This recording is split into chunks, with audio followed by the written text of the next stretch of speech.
Dhaka tailors চয়নের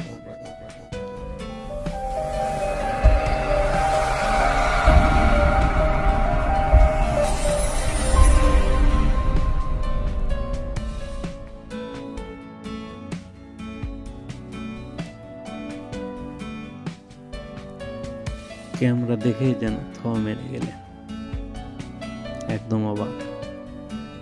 আমরা আছি এখন চয়নের মোড় বাজারে ঢাকা টেলার্স,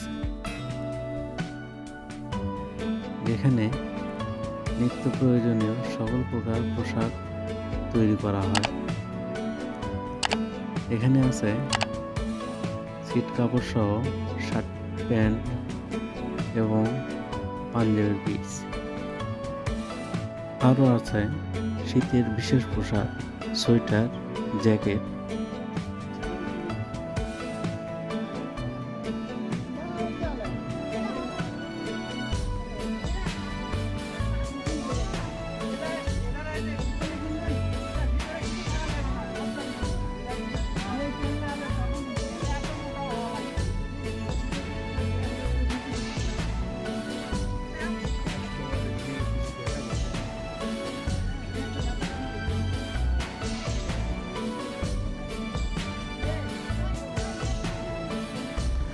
ভিডিওটি ভালো লাগলে কমেন্ট সেকশনে জানাবেন।